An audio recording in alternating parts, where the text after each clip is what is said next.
visions through my dreams, seeing myself swimming in the universe.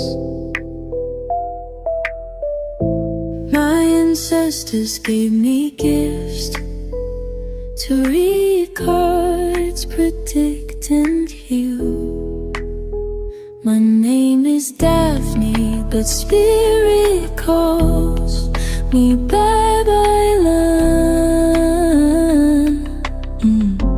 Angels communicate through numbers. Intuition is so deep. The gift I fully embrace within.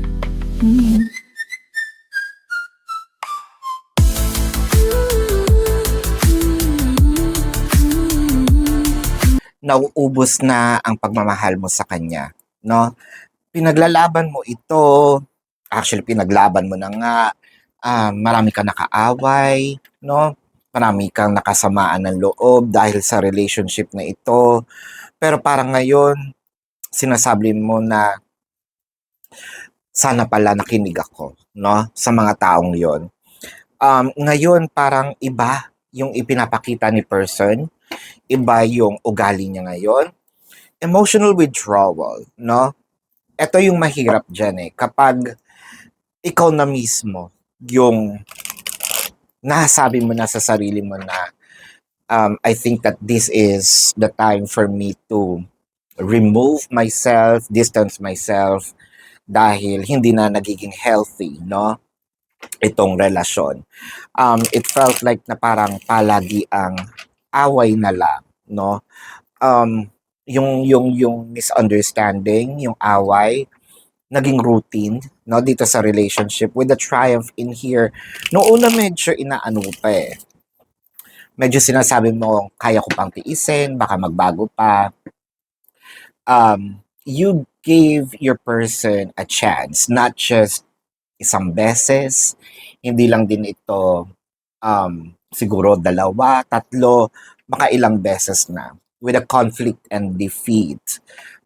Dito lumalabas yung part na or yung realization mo na the more na pinapahaba ko, intindihin yung tao, the more na binibigyan ko siya ng chance para magbago, the more na nasasaktan ako, no?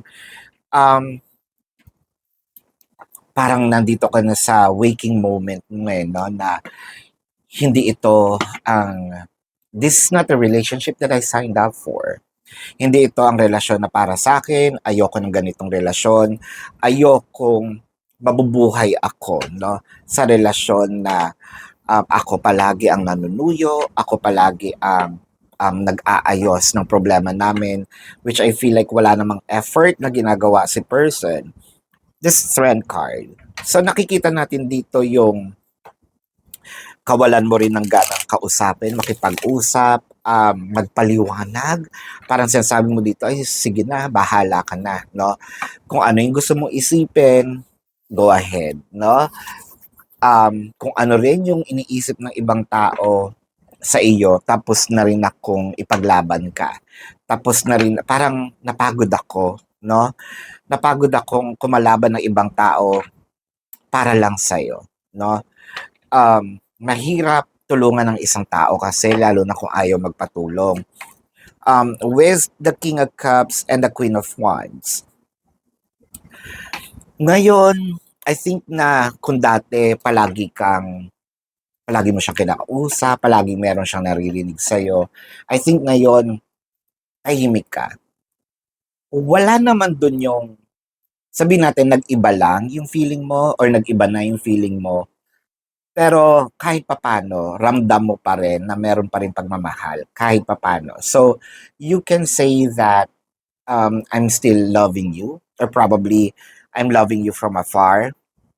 Pero tapos na ako dun sa part na ako yung aayos, no, ng mga gulong ginawa mo. With the Queen of Wands. So parang ngayon, I don't know kung sino yung kinakausap mo dito, ibang tao ba? The Five of Swords and the Wheel of Fortune. Siguro ang kinakausap mo dito, yung mga taong nakabanggaan mo before, no?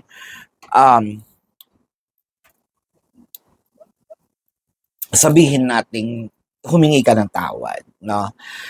In your own little way. Pwedeng diretso mong sinabi or pwedeng ngayon bumabawi ka lalo na kung family mo ito.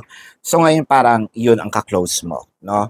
Um, Marami ditong bagay na sabihin nating ginagawa mo ngayon sa kabilang kampo which I feel like hindi pabor dito kay person. Clarifying that is the World card and the Queen of Cups. Ngayon mo napagtanto, no, na itong mga taong nakapaligid pala sa inyo is may care, no, not just about the connection itself, lalong-lalo na sa'yo. Lalo na nga kung ito'y kaibigan or mga kamag-anak mo, no, parang they saw different, the different side of your person right off the bat. Siyempre, ganun naman yata talaga pag tayo'y nagmamahal, no? Hindi natin nakikita kung ano man yung mga nakikita ng ibang tao sa kanila. Kaya nga dumating yung part na nagkaroon tayo ng issues sa kanila. So ngayon, bumabawi nga tayo. The Nine of Cups, the Three of Wands, and the Five of Wands. Nine of Cups, parang sabi mo dito kahit mahal ko yung tao, siguro hindi ito yung time para makipagbalikan. Hindi ko sinasarado ang aking pinto, no? Pero siguro when the time comes with the Three of Wands, no, na totoong nakita ko yung changes, nakita ko yung maturity. And this time, no, siguro makikinig ako sa mga taong nakapaligid sa akin. Kumbaga sa audition, mag-o-audition siya sa mga taong ayaw sa kanya, no?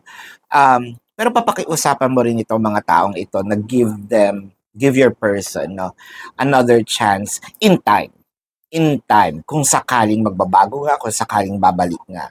Pero yung sasabihin mo, ako lalapit sa kanya para ayusin, ako lalapit sa kanya para suyuin, parang hindi ko yata yun magagawa, no? With the Fool card and the Queen of Pentacles, parang ngayon nililibang mo yung sarili mo because of this separation, because of this mishaps, no? Marami kang sakripisyo na hindi mo sakripisyo para sa sarili mo, no? I think that you gave your own happiness and I think bumabawi ka ngayon sa sarili mo din. Bukod sa ibang tao. With the Queen of Pentacles, kung dating siguro tinutulungan mo siya in any shape or form, lalo na kung tinutulungan mo siya in finances, siguro ngayon iniipon mo na lang or ginagastos mo sa sarili mo. With the Fool card in here, you know na risky itong ginagawa mo ngayon. Pero ganun pa man, alam mong ito yung tama at ito yung dapat mong gawin. Nakakakita naman tayo dito ng changes kay person. Although it may take a little time. But the thing here is, kung hindi natin to gagawin, kailan siya matututo, no? Hindi tayo pwede mag-antay ng kusa, no? Ng kusa siya magbabago. I think that ginawa natin to para ma-realize niya right away kung ano yung mga pagkakamali at kung ano yung dapat niyang baguhin. Which I feel like you are on the right path, no? So let's check the zodiac sign of your person. Pero bago po yan, kung meron kayong mga katanungan, no, dito sa video na ito, meron po dyan sa description box. Click the link, you will be routed to my website. Nandun po yung name, number, QR code, amount per question. Take advantage of the 4 questions plus 1. Discounted po yon. And if you want to book a private reading, nandun din po siya. And also, kung gusto nyo po, no, kung nakaka-resonate kayo, let me know sa comment section.